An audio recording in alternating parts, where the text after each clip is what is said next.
Olá, meus amigos, sou Marcelo Mendes, programa Um Giro pelo Rio, né? E hoje nós estamos no Museu do Negro, né? Do Brasil, do estado do Rio. Você que estudou muito, né, a história do Brasil, hoje você vai ter a chance, né, de saber a verdade. A verdade, né? Estou aqui com meu amigo Ricardo Passos. Ricardo, você é o quê do museu? Pesquisador. Pesquisador. Podemos dizer assim. Tá, e você está num lugar que o Museu do Negro, primeiro Museu do Negro do Brasil, fundado em 1938, dentro da primeira Irmandade Negra do Brasil, fundada em 1640. Ou seja, na rua Uruguaiana, todo mundo passa perto de uma igreja da Irmandade Nossa Senhora do Rosário, São Benedito dos Homens Pretos, e ninguém sabe que aqui tem um museu. 80 anos, um dos primeiros tombamentos do IFAM. Meu Deus. E como é que funciona o museu aqui? Fala pra gente. Museu do Negro. Funciona de segunda a sexta, a partir de 11 horas. Recebemos turistas estrangeiros e não estrangeiros, escolas públicas e não públicas. Os nossos visitantes vêm aqui. No final, tem sempre uma roda de conversa lá nos fundos, com um cafezinho. Né? Café é bom. Cafezinho, a gente vai rodando. E as pessoas que nos procuram, que fazem parte da roda, às vezes não tem nada a ver um assunto com o outro, mas no final tem tudo a ver. Coisa de preto. Que legal, né? Vamos contar algumas coisas do museu, como é que é a grande importância dele para o nosso Brasil, né? Aqui, o museu não é só essa parte de cima, é todo o conjunto arquitetônico. Todas as grandes modificações históricas, políticas, sociais e econômicas que ocorreram no Brasil no século XVII até 1960 do século passado, ocorreram aqui. Reuniões abolicionistas, Carta do Dia do Fico, Senado, Academia Brasileira Imperial de Medicina, ou encontros abolicionistas ingleses com os abolicionistas. A maioria desse povo que está aí nos nossos quadros vieram aqui. Você está numa sala que tem tudo a ver. No museu você encontra os únicos estandartes abolicionistas existentes no país. Eu até lá na outra sala eu vi grilhões também. Grilhões, né? deixados pelos próprios escravos. E uma coisa interessante, a cruz que você encontra na sala de religiosa, ela tem 376 anos, porque aquela cruz foi que sobrou do incêndio de 67. Entendeu? E se a igreja é de 1640 e o frente foi em 67, aquela madeira é de 1640, que no formato de cruz está lá na nossa sala. História do Brasil, né? Na qual a gente quer recontar a história do preto durante a escravidão, pós-escravidão e agora na contemporaneidade, na qual se junta a Academia Brasileira Afrodescendente. Fala seu nome.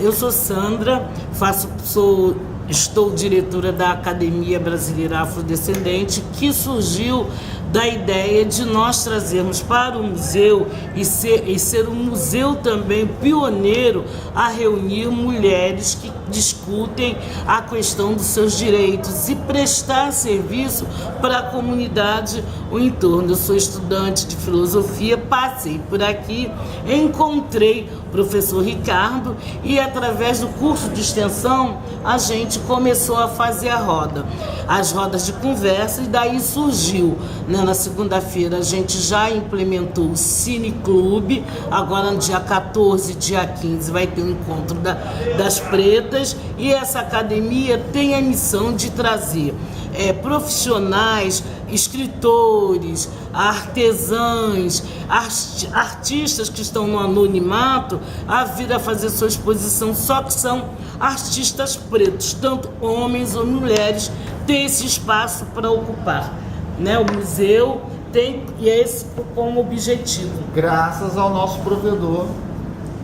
Seu nome? Carlos Alberto.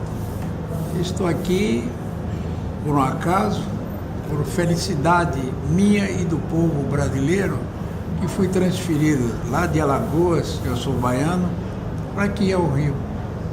Por acaso, como eu sou católico, e me trouxeram a mim para aqui, para essa igreja. E eu estou aqui cavalgando devagar para que um dia o brasileiro tenha mais vantagem, que possa ser mais livre, porque ainda o brasileiro não é livre. Não é livre porque tem muitas coisas debaixo do baú. Falou tudo, debaixo do baú. Vamos continuar falando mais um pouco do espaço, né? E lembrando que, além do provedor, nós temos o diretor de patrimônio, Josimar Teles, que também, por causa essas três figuras, desses três personagens aqui, o museu está de pé. Nossa, Lembrando que o museu... Parabéns. Brasil agradece. Isso, lembrando que o museu não é só para contar a história do preto, aquilo que a nossa companheira e irmã Sandra Lúcia falou, é para resgatar. É chato você entrar numa sala de aula e a pessoa não saber do seu antepassado, não saber quem foi o preto nesse país. Vou fazer uma pergunta. Fala para a rede social, para o YouTube, para onde vai o nosso vídeo, nossa entrevista, a importância do negro no Brasil, a importância do negro, do preto, como você fala. Eu digo o seguinte, segundo o IBGE, nosso país não é de branco, é de pretos e mestiços. Não gosto muito dessa palavra mestiço, mas enfim, temos que usar. O Brasil foi o que foi do período colonial e imperial, Primeira República, economicamente falando, graças ao povo preto. Foi ele que nos ajudou, esse povo que veio. Eu digo que o Brasil foi invadido por um branco e exilou o preto. Esse povo preto que veio da África, que não era um povo qualquer, eram grandes conhecedores de agricultura, grandes conhecedores de mineração, grandes conhecedores de pecuária, grandes conhecedores de comércio. Tanto é que, eu falo e repito, o Brasil colônia, o Brasil Império, Primeira República, ou República Velha, nós agradecemos ao povo preto, ao povo africano. Se nós tivermos que bater a cabeça para alguém e agradecer, temos que agradecer eternamente a esse povo. E pedir desculpa também, tanto ao povo preto como ao povo indígena. E a escravidão no Brasil, como é que foi? Se resumindo bem... No resumo... A escravidão não acabou, ainda continua, né? Ela existe, Ela ainda né? existe. A escravidão agora, não foi um papel, a partir desta data, está findada a escravidão no Brasil. E pós-escravidão, século XXI, a gente vê ainda um povo, eu não digo o povo preto, mas o povo pobre, que vive com seu senhor do engenho, não mora mais na Casa Grande, mas mora em frente à praia, na qual aquela senhora que não é escrava, mas está lá na cozinha, lavando, cozinhando, sem hora para comer. A gente pode ver isso na educação, essa nova reforma que está aí do ensino médio, do fundamental, que vai atingir justamente a outra escravidão, que é a escravidão social, que é manter o povo trabalhador e o povo preto dentro das comunidades. Então, na verdade, a escravidão nunca terminou, nunca houve liberdade. Essa liberdade, esses tantos 13 de maio que nunca existiram, estão aí. E é por isso que a gente está aqui para falar que nós, o povo preto, temos que ocupar esse espaço, temos que garantir o Museu do Negro, a gente tem que lutar por verba, a gente tem que dizer que esse espaço é nosso e que ninguém vai nos tirar. E lembrando também, que não é só o Museu do Negro, é todo o circuito afro que cerca o Rio de Janeiro. Centro da cidade, a Pequena África, enfim. Onde fica a Pequena África? O centro da cidade aqui, eu digo que a Pequena África nasceu aqui, tá? Estou falando 1640. Ah, só ontem, foi ontem. Foi ontem. 1600 e pouco. Isso. Depois daqui nós vamos para o Centro Cultural Pequena África, Remanescente de Tiaciatas, Filhos de Gandhi, IPN e não esquecer o Quilombo Pedra do Sal. Não pode esquecer ninguém. Do meu amigo e muito amado irmão Damião. Zé Bonifácio. Que tem uma mulher negra. E uma mulher negra chamada Pituca Nirobe, tá? Que não milita só sobre o negro aqui no centro da cidade, mas toda a Zona Oeste. Legal, vamos mandar um abraço para ela. E também lembrar de que nós, os negros, nós, os pretos, temos que fortalecer também a única mulher negra que está na Secretaria Municipal de Educação, de Cultura, que é a Nilcimar, também, que é uma parte que também que colabora. Legal, parabéns, Nilcimar. Secretaria de Cultura do Rio de Janeiro, né? Do Rio de Janeiro. E lembrando mais ainda um pouquinho, voltando, além disso tudo, não esquecer que o nosso Rio de Janeiro, todo o centro do Rio de Janeiro é um grande sítio arqueológico. Isso é uma coisa importante de Onde falar, você for cavar mais de 3 metros de profundidade, você vai achar a história antiga do Rio. O Rio Primeira República, o Rio Império, o Rio Colônia. O Rio, quando eu falo Rio, eu também falo Brasil, que a história se confunde. Sim, claro. Então não é grande alarde você abrir um buraco para fazer uma obra e achar. É fato notório que você vai achar. O Rio, existe 2 rios. O Rio século XXI, Top. e no subsolo o Rio Colônia, o Rio Império. Vou fazer uma pergunta para vocês. O navio negreiro, como é que era da África para cá? Como é que era a situação dos negros dentro daqueles navios? Olha, quando eu vejo um quadro falando da liberdade, um negro forte, levantando as mãos, assim, eu falei, gente, seria tão bom se fosse verdade. O navio tumbeiro era um em cima do outro.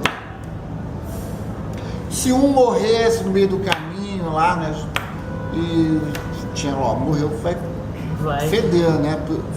Aí o que eles faziam? Tiravam, jogavam no mar, e outros aproveitavam e pulavam junto também, porque não queriam. Por que acontece?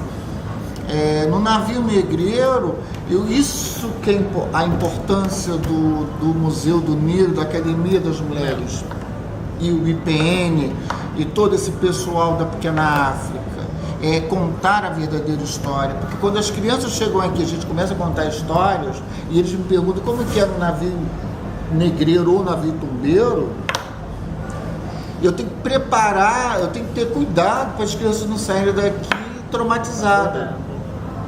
Porque a história é muito forte. Entendi. Não é a história da Branca de Neve e o Chapeuzinho Vermelho. Não é esse romantismo. Não é esse romantismo todo. Eu sei, né? E as senzalas, gente? Como é que eram as senzalas? As senzalas eram um cubículo na qual tinha um quadradinho, uma coisa assim dessa espessura para entrar o ar. E eles entravam, e uma coisa interessante, eles iam para ali das 4 horas da manhã e só retornavam quando o capataz desejasse. Eles ainda achavam forças para fazer as rodas numa fogueira, para contar histórias para aquelas pessoas que estavam ali, aquelas crianças, que essa história não morresse. Por isso pouco se sabe que a história do preto era oral. Os griots estão aí para isso. Tá? Enfim, e isso também acontece aqui no Museu do Negro, né, Sandra? Né, provedor, né, Josimar? Ou seja, você chega aqui por volta de 3 horas, tem uma roda de conversa lá nos fundos do receio. Qual horário? 3 horas da tarde. Qual dia? De segunda a sexta. Às 15 horas. Às 15 horas sempre chegou alguém ali para conversar. Legal. Aí eu falando sobre cultura. Isso, aí eu apresento o provedor, que é uma enciclopédia. Que legal. Conversar com esse homem aqui é uma enciclopédia, é uma história de vida, de conquista, superação. Sandra Lúcia e as mulheres da academia, Josimar e Ricardo Passos, né? Ricardo Passos. Estou aprendendo, estou aprendendo com vocês. Na verdade, ele sempre lutou por isso. Ele disse que preto tem que falar de preto, que ele ficava entristecido de não ver o povo preto aqui sentado. Então, essa ideia da gente fazer essa roda foi alimentada pelo professor Ricardo Passos, pelo Carlos Bembem, pelo Josimar, que está dando para a gente o direito de nós estarmos ocupando espaço. Que Ricardo Passos e Carlos Bembem, gente, Porque é chato você participar. Quando eu sou convidado para participar de alguma assembleia, alguma palestra, eu pergunto quem vai sentar comigo na mesa. Aí eu brinco, nossa, é Bezerra de Menezes? Porque é uma mesa branca, não tem preto, não. Ah, não conheço nenhum preto que seja historiador antropólogo, estudou balística. Esse que é a função do museu e da academia. É esse povo. É pegar, porque existe uma coisa diferente. Quando você fala de um determinado assunto, você tem a sua visão como um homem branco. Sim. Agora, um preto falando daquele determinado assunto é outro, porque o branco vai deixar entre linhas, o preto vai a fundo, ele vai na ferida. Por isso que eu gosto, sempre quando participar das mesas, em Museu do Negro, Academia das Mulheres Negras, junto com a Irmandade Nossa Senhora do Rosário, tem esse trabalho para isso, para a gente resgatar, trazer à tona aonde está você que está escondidinho aí. O Museu do Negro faz lançamento nesta sala de livros de autores negros. Nós tivemos o Fabrício lá da comunidade do Rolo, lá de Santa Cruz, o Rolo Rola. Nós tivemos aqui o lançamento dessas pinturas aqui de artistas negros. Eu sou escritora, também faço parte da antologia lançada pelo Movimento das Mulheres Reais. Então a gente aqui reúne um grupo de mulheres de escrita preta, de homens e mulheres. A gente aqui está, na verdade, vivendo esse momento, que é um momento que a gente quer que todos venham participar. Aqui se lança livro. Lembrando que o provedor Carlos Alberto trouxe uma desembargadora do Mato Grosso, né? Mato Grosso. Fala. A professora, eu chamo ela de professora, que trabalhamos juntos quase uns 20 e tantos anos juntos, e ela trouxe aqui um livro e fez o lançamento deste livro, muito bom para as crianças. A violência intrafamiliar, falando sobre o que acontece com as crianças que são molestadas, o trabalho sexual que há das crianças, lembrando que a maioria são crianças pretas e pobres. E ela, nesse livro que o provedor está falando, ela joga no ventilador. Uma coisa que a mídia não fala, e quando fala pisando em ovos. Ela não, ela vai direto na ferida. Mas ela não fala só de Cuiabá, ela fala disso em todo o Brasil. Todo o território nacional. Todo o território nacional. Isso é uma história fantástica. E as escolas? As escolas que queiram conhecer o Museu do Negro aqui no centro, como é que eles fazem? Como é que eles entram em contato com vocês? Olha, muitos entram pelo Face do Museu do Negro, Museu do Negro de Janeiro. Muitas escolas são colegas meus, como eu sou professor de história, me procuram. Quero ir lá. Vai, Val. Telefone, algum contato aqui? Aqui é a Casa de Preto. Chegou, é a TRG.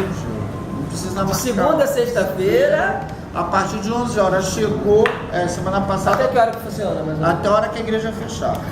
Nossa, é a Casa de Preto. A gente tem hora para abrir, mas não tem hora para fechar. Queria que vocês deixassem uma mensagem, né, da importância do negro no Brasil, da importância dele desde a colonização do nosso país até os dias de hoje, a importância do negro no território nacional. Cada um de vocês falar rapidinho para a gente encerrar. Começa contigo. Olha, eu vou resumir tudo numa palavra: respeito. E eu vou também resumir a minha numa palavra: resistência. Eu só peço ao Senhor do Bonfim que dê a paz universal. O Museu do Negro é a sabedoria do nosso povo negro. É isso aí, gente. O programa Um Giro pelo Rio, com Marcelo Mendes, hoje no Museu do Negro. Aprendi muito, né? E só para falar uma coisa: resistência. Beijo, tchau!